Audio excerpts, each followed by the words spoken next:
جدھر حق ادھر مولا، جدھر حق ادھر مولا دے دینا پھر حملہ کرنا. جناب امیر علیہ السلام ہمیشہ سب سے پہلے کہتے تھے میں تمہیں دعوت دیتا ہوں اسلام قبول کر لو.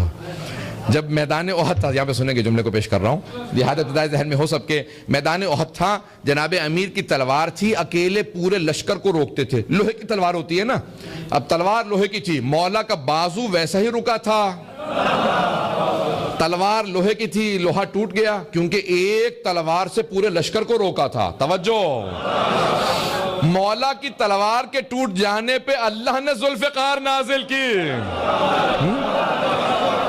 تو اب ایک تلوار سے پورے لشکر کو روکا تھا، پورا لشکر تھا وہاں پہ، 1000 کا لشکر تھا، اور سب سے زیادہ جناب امیر علیہ السلام نے لوگ افراد فنار کیے. ایک تلوار سے لشکر کو روکتے تھے، دھکیلتے تھے، جو بھاگتا تھا بھاگنے دیتے تھے، جو آتا تھا اسے مار دیتے تھے. ایک مرتبہ پیغمبر کی طرف مڑ کے کہا یا رسول اللہ میری تلوار ٹوٹ گئی، میں اکیلا آپ کا دفاع کر رہا ہوں. پیغمبر اسلام نے کہا کہ میری تلوار چھن چکی ہے. آپ نے ایک کھجور کی ٹہنی کو توڑا کہ یا علی اس سے مقابلہ کر لیجئے. میرے لاکھوں روئے قربان، مولا یہ نہیں کہتے یا رسول اللہ وہ لوہے کی تلواریں، یہ کھجور کی بھی ٹہنی مضبوط نہیں ہوتی. کہ یا رسول اللہ اگر آپ کہیں تو اسی سے سب کا مقابلہ کروں گا.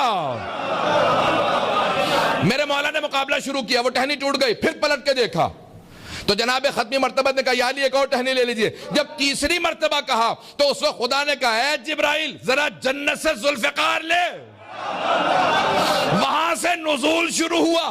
جناب جبرائیل نے قصیدہ پڑھا، لا فتح الا علی، لا سیف الا ذوالفقار. علامہ اقبال نے اس میں ایک مصرع اور لگایا کہ شاہ مرداں، شیر یزداں، قوت پروردگار.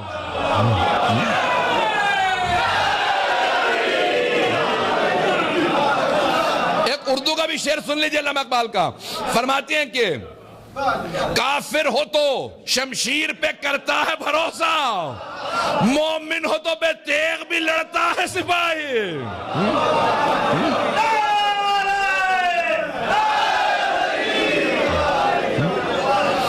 اب اس حالت کے اندر جناب امیر علیہ السلام جب سارا لشکر دیکھ رہا کہ ذوالفقار آئی ہے، 2 موالی تلوار ہے، جناب امیر نے ایک مرتبہ سہارا لیا اور ٹیک لگا کے کھڑے ہو گئے.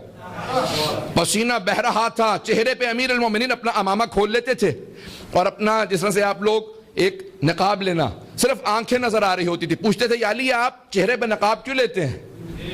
تو آپ نے کہا کہ گرد و غبار سے مجھے اذیت ہوتی ہے اس لیے چہرہ ڈھانپ لیتا ہوں، صرف آنکھیں. اور روایت کے الفاظ یہ ہیں الاوالی واللیالی فی فضائل مولا الموالی، کہ مولا کی صرف آنکھیں نظر آ رہی ہوتی تھی، آنکھیں بہت بڑی بڑی، اور جب ایک مرتبہ دیکھتے تھے دانت بھیج کے دشمن کو آنکھیں سرخ ہو جاتی تھی.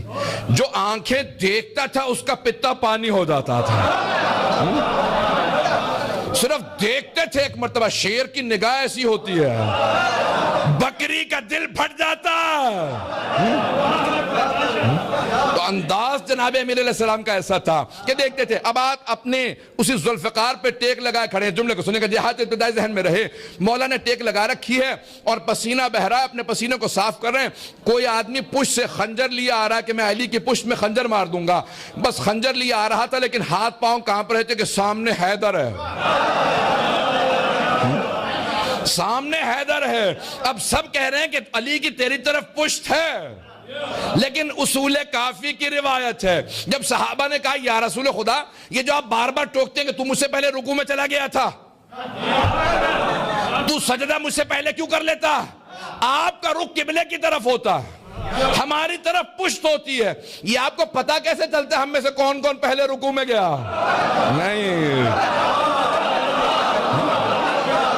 اصول کافی میں پیغمبر نے کہا جیسے میں سامنے سے دیکھتا ہوں ویسے ہی پشت سے دیکھتا ہوں. یہ امامت ہے، یہ شیعہ نبوت کا عقیدہ ہے. پتہ نہیں واضح ہے یا نہیں؟ میں نے کہا تھا نا ہماری نگاہوں سے نبوت کو دیکھو. تو اب جناب امیر علیہ السلام سس آ رہے ہیں، اپنی ذوالفقار پہ ٹیک لگائے کھڑے ہیں، لیکن امامت کی نگاہیں پشت پہ بھی دیکھ رہی ہیں. ایک مرتبہ خنجر ہاتھ میں لے رکھا، چاہتا کہ امام پہ حملہ کرے، لیکن ہاتھ پاؤں کانپ رہے تھے، ہاتھ سے خنجر چھوٹ گیا. اب پہاڑ پہ جب گرتا ہے نا تو آواز بہت ہوتی ہے. تو مولا نے بڑے آرام سے، اگر جنگ ہو رہی ہو نا، گولیاں چل رہی ہوں، کوئی آدمی اچانک آپ کے کاندھے پہ ہاتھ رکھے تو چھلانگ لگا کے آپ مڑ کے دیکھیں گے اور پیچھے سے خنجر کی آواز آئے. مولا نے بہت اطمینان سے ذوالفقار اٹھائی, مڑ کے دیکھا. اس نے کہا مولا, میں مولا کہہ رہا ہوں. اس نے کہا یا علی اتنا سکون. مولا نے کہا کہ میں پروردگار کی بارگاہ کے اندر ہوں, میں دشمن کے سامنے نہیں ہوں, میں پروردگار کی بارگاہ میں ہوں. کہا کہ یا علی آپ کچھ مانگو تو عطا کریں گے؟ میدان جنگ ہو, دشمن ہو, قتل کے لیے آیا ہو, یہ علی کا کردار ہے. مولا نے کہا مانگ کیا مانگتا ہے؟ کہا کہ اپنی تلوار دے دیجئے. مولا نے تلوار اٹھائی, اس کی طرف پھینک دی. گھبرا کے سن رہے ہیں؟ مولا نے تلوار اس کی طرف پھینک دی. اب وہ بہت گھبرایا. کہا یا علی میں قتل کرنے آ رہا تھا. مولا نے کہا جانتا ہوں. کہا پھر بھی آپ نے تلوار دے دی؟ مولا نے کہا ہاں. کہا کیوں؟ کہا میرا دین یہی کہتا. توجہ, میرا دین یہی کہتا ہے اگر کوئی مجھ سے مانگے میں سخاوت کے اس درجے پہ فائز ہوں, میدان جنگ میں دشمن کو بھی عطا کرتا ہوں. تلوار تیری. اس نے کہا یا علی اگر آپ کا یہی دین ہے تو پھر مجھے کلمہ پڑھا لیں, میں آپ ہی کے دین پہ آنا چاہتا ہوں. جو احد جیسی جنگ میں دشمن کو مسلمان کرے اسے علی کہتے ہیں. عزیزان گرامی, یہ جہاد